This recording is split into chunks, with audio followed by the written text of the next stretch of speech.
এর হ্যাঁ, আগের দুটো পর্ব অবশ্যই দেখা হয়েছে বলা চলে। দাগি দেখা হয়েছে, খুব ভালোই।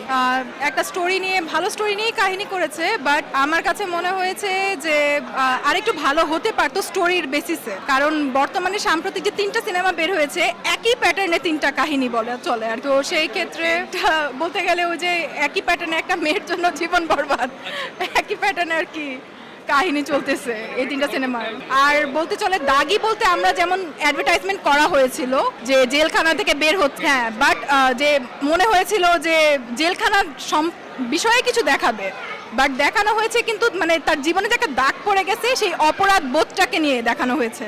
কিন্তু অ্যাডভার্টাইজমেন্টটা যেভাবে সে করেছে যে একটা সে হচ্ছে গিয়ে জেলখানা থেকে বের হয়েছে একটা আসামি দাগি, তো সেই জেলখানার কাহিনী কিন্তু তেমন কিন্তু ফুটানো হয়নি। আর যেই আসামি হিসেবে তাকে দেখানো হয়েছিল আর কি, সে যখন মুভির করছিল আর কি, অ্যাডভার্টাইজমেন্ট করছিল, সেই হিসেবে বলবো যে অমন কাহিনী না, কাহিনীটা হচ্ছে তার জীবনের অপরাধবোধ, সেটা নিয়ে। সে আসামি হিসেবে জেলখানায় কেমন ছিল অমন না, তার জীবনের দাগকে নিয়ে আর কি দাগি হিসেবে ওভাবে লেখা। কিন্তু এখনো দেখিনি, দাগি দেখা হয়েছে। আর দাগি ভালোই ছিল, দাগি অবশ্যই ভালো ছিল।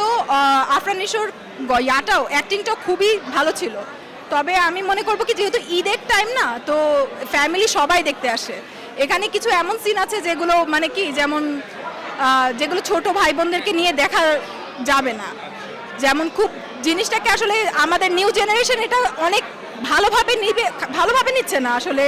আমি মনে করবো যে যেমন রুম ডেটের ব্যাপারগুলো কিভাবে দেখাচ্ছে, এগুলো থেকে শিখার ব্যাপার নাই আসলে, আমি যা মনে করি।